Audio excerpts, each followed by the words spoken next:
आज हम पहुंचे हैं प्रभु श्री राम की नगरी अयोध्या में। फैजाबाद जिले का नाम बदलकर अयोध्या किया गया, लेकिन आज भी लोकसभा सीट फैजाबाद के नाम से है।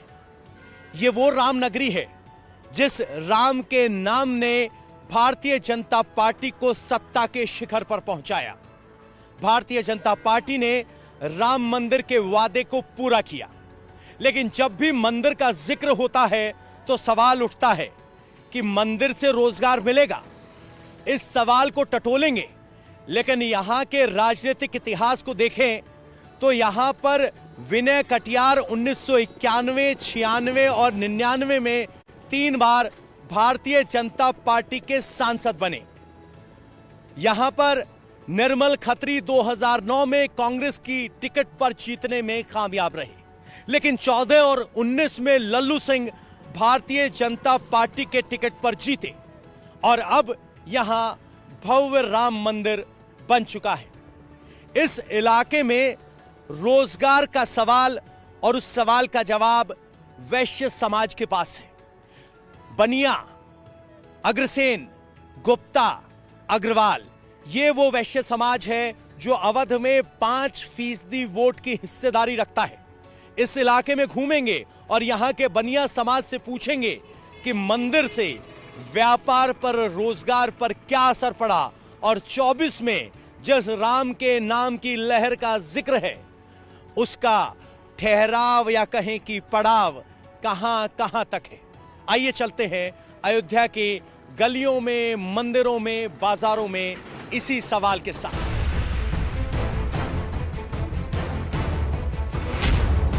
राम मंदिर आंदोलन ने हिंदी हार्टलैंड की पार्टी कहे जाने वाली बीजेपी को पैन इंडिया पहचान दी।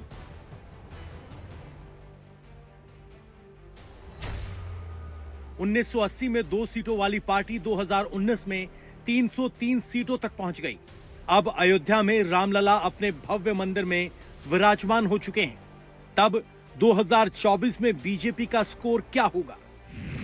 राम का मंदिर बन गया तो क्या अयोध्या और फैजाबाद की जनता उन्हें फिर जिताएगी? अयोध्या में हनुमानगढ़ी पर हम मौजूद हैं। पीछे लगी कतारें बता रही हैं कि कितनी बड़ी संख्या में लोग आ रहे हैं। लोग आने का मतलब है दर्शनार्थी, और ये सब आते हैं तो प्रसाद भी खरीदते हैं, यात्रा भी करते हैं।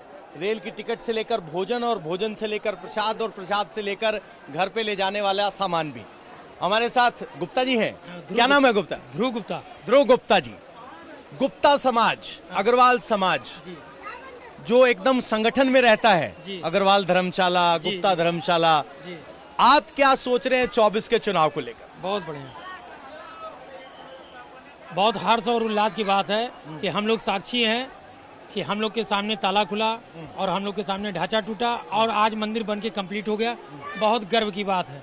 जय सिया राम। जय सिया राम। अब हम आपसे जानना चाहते हैं, आप हनुमानगढ़ी के सामने ये प्रसाद बेचते हैं, खुरचन पेड़ा और ये, तो सेल बढ़ी या सिर्फ भक्त दिख रहे हैं? नहीं, भक्त भी बड़े हैं, सेल भी बड़ी, राम जी की बड़ी कृपा है और सब लोग आनंदित हैं, आने वाले भी और रहने वाले भी। अग्रवाल समाज या गुप्ता समाज या बनिया समाज की बात की जाए तो वो 24 के चुनाव में वोट कैसे करेगा? और सभी बीजेपी को करेंगे। बीजेपी को? हाँ, क्योंकि राम जी से रिलेटिव हैं और लास्ट भी हम लोग को राम जी के साथ सम्मिलित होना है, तो इसलिए राम जी के नाम पे बीजेपी को ही वोट देंगे। राम के नाम पर बीजेपी को वोट? जी। धंधा कितना गुना बढ़ गया? 2 गुना 3 गुना तो हो ही गया है। 2 गुना 3 गुना हो ही गया है। जी। आपका नाम क्या हुआ सर? विकास गुप्ता। विकास गुप्ता जी, आप कितने साल से यहाँ दुकान चला रहे हैं? आपकी बगल वाली दुकान है, हमें पता है। कितने साल से दुकान चला रहे हैं? लमसम 20 से 22 साल हो गया। 20 से 22 साल हो गया। तो क्या बदल गया 20-22 साल में? जो जिसकी कल्पना नहीं किए थे वो बदल गया। अच्छा। जिसकी कल्पना हम लोग नहीं सोचे थे कि अयोध्या ऐसी होगी, अयोध्या इस तरह सजेगी, इस तरह भीड़ आएगी। हम लोग एक हफ्ते में मंगल पड़ता था, उसका इंतजार करते थे। आज तो हर दिन मंगल और 13 पूर्णवासी है। फैजाबाद सीट पर 5वें चरण में वोटिंग होगी। बीजेपी ने मौजूदा सांसद लल्लू सिंह को दोबारा टिकट दिया है, जबकि समाजवादी पार्टी ने 9 बार के विधायक अवधेश प्रसाद को मैदान में उतारा है। अवधेश प्रसाद अयोध्या जिले के ही मिल्कीपुर से विधायक हैं और बीएसपी ने बीजेपी छोड़कर पार्टी में आए सच्चिदानंद को प्रत्याशी बनाया है। अयोध्या में गुप्ता समाज के लिए विकास इस चुनाव में सबसे बड़ा मुद्दा है। इस वक्त हम हनुमानगढ़ी इलाके में है। यहाँ वो इलाका है जहाँ सबसे ज्यादा फुटफॉल है, लोग आने लगे हैं, व्यापार यहाँ बढ़ रहा है, इस बात में किसी को शायद कोई शंका ना हो। व्यापारी वर्ग के लोग हमारे साथ हैं। सर, आपका नाम क्या है? नंदलाल गुप्ता। नंदलाल गुप्ता जी, गुप्ता समाज अयोध्या में बैठा है, प्रसाद के लड्डू बेच रहा है, 24 का चुनाव है, क्या बदला अयोध्या में? बहुत कुछ बदल गया भाई साहब। राम जन्मभूमि का शिला पूजन करने के बाद और 22 जनवरी को मोदी जी के हाथों से श्री राम जी का पूजा हुआ। उसके बाद अयोध्या में नहीं, पूरे हिंदुस्तान के एक एक कोने से जन सैलाब उमड़ पड़ा अयोध्या में आने के लिए। अच्छा, भीड़ आ रही है जबरदस्त? जबरदस्त आ रही है। अभी आस्था स्पेशल ट्रेन चल रही थी, साउथ के, दक्षिण भारत के, तमिलनाडु से, केरल से, एक एक कोने से लोग अयोध्या में आए। अच्छा, अब सवाल ये है, व्यापार बढ़ा? काफी बढ़ गया। फीसदी में बोलो तो कितना फीसदी? 100%। 100% बढ़ गया जी सर। तो अग्रवाल समाज, गुप्ता समाज, बनिया समाज वो समाज है जो माना जाता है कि बीजेपी के साथ है। तो कितने फीसदी बनिया समाज बीजेपी के साथ होगा और कितना बीजेपी के खिलाफ होगा?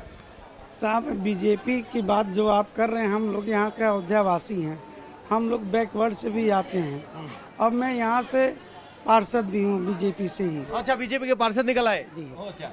तो यहाँ पे व्यापारी समाज शुरू से ही बीजेपी के साथ था, है और रहेगा। फैजाबाद लोकसभा सीट का जातीय समीकरण देखें तो यहाँ 84% से अधिक आबादी हिंदुओं की है। ओबीसी वोटर्स की संख्या करीब 30%, इसमें 13% के करीब यादव हैं। वहीं सामान्य वर्ग के मतदाताओं की तादाद 29% है। यहाँ करीब 24% दलित वोटर्स भी हैं, जबकि इस लोकसभा क्षेत्र में मुसलमानों की संख्या 16.37% है। अयोध्या के गुप्ता समाज का रुझान बीजेपी की तरफ है। यहां पर राम लहर और राष्ट्रवाद का कॉम्बिनेशन भारी पड़ता दिख रहा है। इस वक्त हम प्रिंस बर्तन भंडार पे हैं। अगर आप नीचे देखेंगे तो यहां बर्तन नहीं दिखाई देंगे, यहां प्रसाद है, यहां प्रभु श्री राम की तस्वीरें, अंगूठी, पादुकाएं, मूर्त वो सब हैं। और ये कभी बर्तन की दुकान हुआ करती थी, उसकी गवाही पीछे कुछ बचे हुए बर्तन बता रहे हैं। प्रोप्राइटर हमारे साथ हैं। क्या नाम हुआ सर आपका? सर, मेरा नाम मोहन है। प्रिंस बर्तन भंडार आज क्या है? सर, जब यहाँ पर प्राण प्रतिष्ठा नहीं हुआ था, उसके पहले हमारी बर्तन की दुकान थी और चलाते थे किसी तरीके से, और बहुत अच्छी दुकान थी। लेकिन समय के साथ और आज का जो माहौल है यहाँ पे प्राण प्रतिष्ठा के बाद, उसके बाद यहाँ का माहौल जब मैंने देखा कि जो चीज़ें यहाँ पे चलने वाली हैं, श्री रामचंद्र जी से संबंधित चीज़ें यहाँ बिकने लगी, तो हमारा भी रुझान उधर गया और हमने भी अपना बर्तन का काम जो है धीरे धीरे समेट लिया। और अभी आप देख रहे हैं हमने क्या काम खोल रखा हुआ है। अच्छा, एक मेरे मन में सवाल आया कि पहले बर्तन तो यहाँ के स्थानीय निवासी खरीदते होंगे, अब आपने प्रभु श्री राम से जुड़ी हुई चीजें, स्मारक वो सब बेचना शुरू किया है, प्रसाद बेचना शुरू किया है, व्यापार कितना बढ़ा? सर, सच बोलूं तो 360 डिग्री पूरी सुई घूमी है। पहले बर्तन का व्यापार जो मेरा था वो किसी तरीके घिसते हुए चलता था, लेकिन अभी बहुत व्यापार पहले से बहुत अच्छा हुआ है, परिवर्तन बहुत आए हैं। और जिस तरीके से हम लोग यहाँ पे पहले बैठते थे तो कस्टमर का इंतजार करते थे, आज कस्टमर लगे रहते हैं हमारे यहाँ। अच्छा जी हाँ। तो इसे कहते हैं किस्मत पलटना, प्रभु श्री राम ने पलट दी। सवाल ये है, 24 के चुनाव में व्यापारी समाज क्या सोच रहा है? सर देखिए, व्यापार से संबंधित जो हमारी सरकार है, चूँकि लोकसभा का चुनाव है, तो जो केंद्र सरकार ने अगर व्यापार से संबंधित कोई भी काम, जो व्यापारियों के लिए कोई कानून बनाया हो या जो भी चीज़ें जीएसटी वगैरह जो बहुत ही प्रोपेगेंडा खड़ा करते हैं विपक्ष के लोग, उससे हम लोगों को कोई विशेष फर्क नहीं पड़ा है। हमारा व्यापार बढ़ रहा है। हम सीधी सोच रखते हैं कि हमें कस्टमर हमें मिल रहे हैं, लोग हमें मिल रहे हैं, तो हमारा व्यापार चल रहा है। तो मैं इस पार्टी को सोचता हूं कि उसकी वजह भी वही है। फैजाबाद में हिंदुत्व और डेवलपमेंट का इशू इस चुनाव के सेंटर में है। रामलला की प्राण प्रतिष्ठा से दूरी विपक्षी पार्टियों को भारी पड़ सकती है। जिले का नाम फैजाबाद से अयोध्या हो गया, लेकिन लोकसभा अभी भी फैजाबाद है और जिस इलाके में हम खड़े हैं स्थानीय लोग इसे अब भी फैजाबाद बुलाते हैं। स्थानीय लोगों के लिए अयोध्या मतलब प्रभु श्री राम के मंदिर का इलाका। यहाँ गुप्ता समाज के लोग हमने इकट्ठा किए हैं, जरा उनसे बात कर लेते हैं। सर, आपका नाम क्या है? हरिमोहन अग्रहरी। अग्रहरी, अपना व्यापारी वैश्य समाज से है। तो वैश्य समाज 2024 में वोट के तरीके से, नजरिए से क्या सोच रहा है? यही हम तो सोच रहे हैं कि हम तो बीजेपी को ही लेके आगे आएंगे, क्योंकि आगे भी वैश्य समाज के लिए वो कर रहे हैं।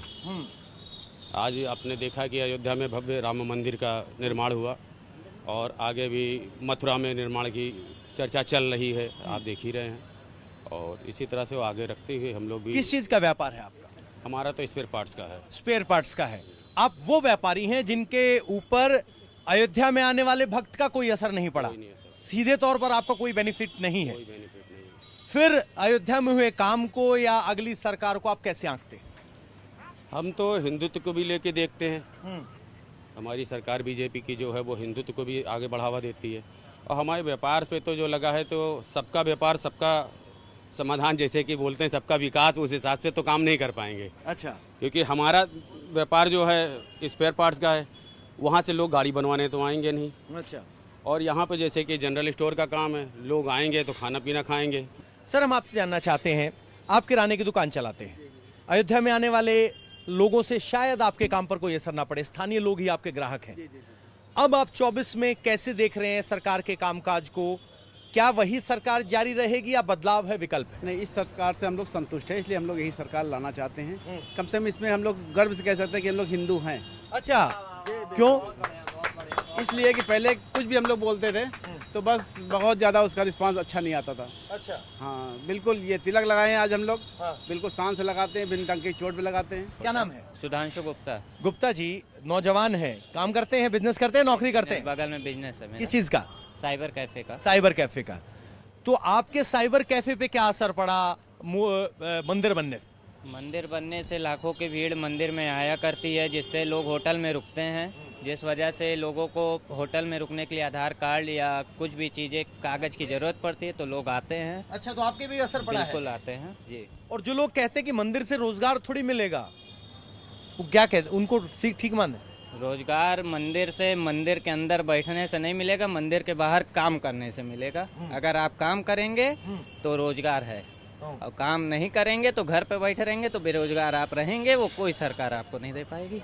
कहा जाता है कि मारवाड़ी, बनिया, अग्रवाल, वैश्य समाज ऐसा है जो व्यापार के जरिए भारत के कोने कोने में गया, संगठन के तौर पर बड़ा मजबूत रहता है, धार्मिक कार्यों में रहता है, धर्मशाला बनवाता है। और अब यहां बात करके लग रहा है कि व्यापारी है, लेकिन बात व्यापार पे नहीं, राम के नाम पर हो रही है। और कह रहे हैं हिंदुत्व के नाम पर बीजेपी सरकार। राम मंदिर आंदोलन के बावजूद बीजेपी फैजाबाद में जीत की हैट्रिक नहीं लगा पाई है, क्योंकि अयोध्या में धार्मिक समीकरणों पर कास्ट कॉम्बिनेशन भारी पड़ता है। यही वजह है कि राम मंदिर की लहर के बाद भी यहां एसपी और बीएसपी चुनाव जीतने में कामयाब रही हैं। कम्युनिस्ट पार्टी भी अपना खाता खोल चुकी है, लेकिन सबसे ज्यादा 7 बार जीत कांग्रेस को मिली है, जिसके बाद बीजेपी का नंबर है, जिसने यहां से 5 सांसद लोकसभा में भेजे हैं। अयोध्या में विकास हो रहा है, लेकिन फैजाबाद के व्यापारी अपनी अनदेखी से नाराज हैं। जीएसटी समेत दूसरे नियमों से उन्हें भारी परेशानी हो रही है। वो बीजेपी से नाराज तो हैं, लेकिन उन्हें विपक्षी उम्मीदवार पसंद नहीं। इस वक्त हम फतेहगंज बजाजा इलाके में हैं। यहां पर एक जूते की दुकान है, व्यापारियों से बात कर रहे हैं। और ये वो इलाका है जो राम मंदिर से लगभग 8-10 किलोमीटर दूर है। पुराने इलाके में इसको फैजाबाद कहते थे। उस इलाके के व्यापारी क्या सोचते हैं? सर, आपका नाम क्या हुआ? गौरवानंद। गौरवानंद जी, 24 के चुनाव को आप कैसे आंक रहे हैं? क्या तस्वीर नजर आ रही है? 24 के चुनाव तो एक तरफा चुनाव है, जहां तक हमारा मानना है, क्योंकि कोई विपक्ष नहीं है। और क्यों नहीं? विपक्ष तो है, पूरा इंडिया गठबंधन है। लेकिन मोदी जी के आगे कोई टिकेगा नहीं, हमें लगता है। लेकिन आप तो व्यापारी वो हैं जो राम मंदिर से लगभग 15-20 किलोमीटर दूर है। आपके सेहत पे क्या असर पड़ा? आपने मुझसे जो है, आपने मुझसे चुनाव के बारे में पूछा, तो मैंने आपको चुनाव के बारे में बताया। आप मुझसे व्यापार के बारे में पूछ रहे हैं, तो मैं आपको व्यापार के बारे में बताता हूँ। व्यापार इधर बीच बहुत मंदा हो गया है, ठीक है। अयोध्या में काफी जो है तोड़ फोड़ चलते हुए व्यापारियों को बहुत दिक्कत का सामना भी करना पड़ रहा है। और अभी कई कानून ऐसे आए हैं, हम कपड़े व्यापारी हैं, ऐसा कई कानून आया है जो है सरकार की तरफ से, जिससे हम लोग को बहुत सी परेशानियां उठानी पड़ रही है। जो राहुल गांधी बात करते हैं जीएसटी तरह के, जी MSME, अच्छा MSME एक्ट की 90 दिन में पेमेंट वाला जो है, हाँ जी 45 दिन में पेमेंट वाला, ये कपड़े व्यापारियों की कमर पूरा तरीके से तोड़ देगा ये MSME का। तो फिर वोट की नाराजगी कैसे दिखाएंगे? वोट की नाराजगी वो तो लोकतंत्र में हमारा जो है, हम किसको वोट देते हैं किसको नहीं, यही तो हमारे पास जो है एक स्वतंत्र राइट है। ठीक है, मेरा ही मानना है, आप जिस कह रहे हो कि कानून, इस कानून से हमें परेशानी हुई, तो उसका असर आपके वोट पर पड़ेगा? देखिए, अब तो विपक्ष भी नहीं है यहाँ पे, विपक्ष क्या नाम हुआ भी नहीं है सर? मुझे आनंद बोलते हैं। यहाँ पे विपक्ष भी नहीं है, विपक्ष का कोई कद्दावर नेता है ही नहीं। आज देखा जाए तो यहाँ पे एक तरफा कर दिया उन्होंने, विपक्ष ने कोई ढंग का उतारा ही नहीं प्रतिनिधि अपना। अच्छा, तो आप नाराज लग रहे हैं, तो आप अगर नाराज हैं तो वोट व्यापारी नाराज है, पूरी तरह से नाराज है, पर हमारे पास ऑप्शन ढंग का नहीं है। तो हम नाराज है सरकार से, नाराज है विपक्ष से कि प्रत्याशी अच्छा नहीं दी? हम नाराज मोदी है, योगी जी से नहीं है। अच्छा, योगी जी से नहीं है, योगी जी के समय में कोई भी प्रत्याशी खड़ा हो हम उसे वोट देंगे। हम योगी जी से नाराज नहीं है, वो एक बेहतर मुख्यमंत्री हैं, पूरे देश से सबसे बेहतर मुख्यमंत्री। अयोध्या के दूसरे इलाकों में भी कारोबारी सरकारी पॉलिसी से नाराज हैं, लेकिन नाराजगी के बावजूद उनके वोटिंग पैटर्न पर कोई असर पड़ता हुआ नहीं दिखाई दे रहा। अयोध्या नगरी में हम हैं, लोगों के मन में सवाल होगा कि अयोध्या में राम भक्त आएंगे तो प्रसाद भी खरीदेंगे, पूजा की सामग्री भी खरीदेंगे, लेकिन अग्रवाल समाज जो यहाँ की अच्छी खासी संख्या में है और अवध इलाके में लगभग 5% है, ये दवाई की दुकान है। क्या नाम है सर? अजय अग्रवाल। अजय अग्रवाल जी, तो अग्रवाल समाज क्या सोच रहा है? आप तो ना तो पूजा की सामग्री बेचते, ना मिठाई बेचते, ना भोजन बेचते, आप बेचते हैं दवाई। अयोध्या के बनिया होने के नाते आप क्या सोचें? अयोध्या में जिस तरीके से डेवलपमेंट हो रहा है वो एक गुड वाइब्स हैं, और सबसे बड़ी बात यह है कि ये डेवलपमेंट सभी के लिए होता है, मेरे अकेले अग्रवाल समाज के लिए नहीं। इसलिए जो भी किया गया है, जो भी सरकार के द्वारा किया गया है और किया जा रहा है और आगे होता रहेगा, वो एक अच्छे संकेत हैं। फैजाबाद की आधी आबादी के लिए सुरक्षा सबसे बड़ा मुद्दा है। योगी सरकार की कानून व्यवस्था पर महिलाओं की सोच क्या है, आप भी सुनिए। बाजार में घूमते हुए आंटी जी से मुलाकात हुई, कह रही बच्चा बैठता है लेकिन वो गया था तो मैं आ गई हूँ। क्या नाम हुआ आंटी जी आपका? अनीता। अनीता जी, तो अपना वैश्य समाज क्या सोच रहा है, किसकी सरकार बनती दिख रही है? बीजेपी। बीजेपी? किस बात पे? अच्छा काम किया है इसलिए ना। अच्छा काम किए, तो हमेशा से ही बीजेपी को वोट देते आए हैं? उनको ही देते आए? जी भैया। तो बाकी कोई मुकाबले में नजर क्यों नहीं आता? अच्छा काम करेंगे तो भी आएंगे। क्या नाम है? दिव्यांका। दिव्यांका, पढ़ती हैं स्कूल में, कॉलेज में? कॉलेज में। वोट है, तो आप पहली बार वोट डालेंगे या पहले डाल चुके हैं? पहली बार। पहली बार। तो पहली बार मतदाता के तौर पर किसकी तरफ वोट जा रहा है और कैसे जा रहा है? कमल की तरफ। कमल की तरफ। कमल क्या है? मोदी। कमल मतलब मोदी। तो मोदी क्यों अच्छे लगते हैं? उन्होंने अच्छा काम किया। क्या अच्छा काम किया? अरे बहुत चीजें। क्या एनालाइज करते हो आप? युवा हो, राजनीति को देखते हो, विपक्ष भी है। पहले हम लोग को इतनी फ्रीडम नहीं थी, उनके आने से हम लोग को फ्रीडम हो गई है। अच्छा, कैसे फ्रीडम नहीं थी? पहले लड़कियां रात में घूमती रही थी उनके डर से, अब उतनी फ्रीडम होगी, चाहे जहाँ जा सकते हैं। अच्छा, आप रात को निकलते कोई दिक्कत नहीं? तो देखो, इसे कहते हैं ऑनेस्ट रिएक्शन। गुड़िया ने सोचा समझा कि बदला क्या, उसने बताया कि यह आज़ादी है, कहीं आने की, कहीं जाने की। बेटी बाहर निकलती है तो अब चिंता नहीं होती? नहीं भैया, अभी पहले की स्थिति क्या थी? पहले डर लगता था, लेकिन अब नहीं डर लगता है। अब डर नहीं लगता। बेटी ठीक कह रही है। तो ये है, जो अयोध्या शाम 7-8 बजे बंद हो जाता था, अब मंदिर बनने के बाद रात 2 बजे तक अयोध्या के बाजार गुलजार रहते हैं, लता चौक पर महफिल जमती है। और बात जो गुड़िया कह रही है वो एक बड़ा बदलाव है, जो across cast line, religion line सब महसूस कर रहे हैं। महिलाओं को आज़ादी से घूमने की आज़ादी, यानी बिना ये सोचे कि देर हो गई तो घर वाले क्या कहेंगे, सुरक्षित महसूस करेंगी या नहीं करेंगी। हमारी चर्चा जारी है, चलते। कारोबारी समाज पर मौजूदा सरकार में टैक्स का बोझ बढ़ा है, लेकिन सुरक्षा और बढ़ी सुविधाओं की वजह से उनका समर्थन एक बार फिर बीजेपी को मिलता दिख रहा है। इस वक्त हम अरुण कुमार अग्रवाल जी के पास हैं। ये आभा होटल है, सबसे पुराना होटल है, होटल एसोसिएशन और व्यापार मंडल के पदाधिकारी भी रहे हैं। तो ये व्यापारी क्या सोचता है वो बहुत अच्छे से समझते हैं, समझा सकते हैं। अरुण जी, 2024 की तस्वीर क्या लग रही है? व्यापारी वर्ग जिसको हम कहते हैं बनिया, वैश्य, अग्रवाल, गुप्ता, कहाँ है? ये पूरी तरीके से भाजपा के पक्ष में ही वोट करने के लिए इसने मन बना रखा है, क्योंकि योगी सरकार के आने के बाद व्यापारियों पर करों का बोझ तो जरूर बढ़ा, लेकिन उनकी सुरक्षा और उनसे जो भी असामाजिक तत्वों द्वारा वसूली थी वो पूरी तरीके से बंद हो गई।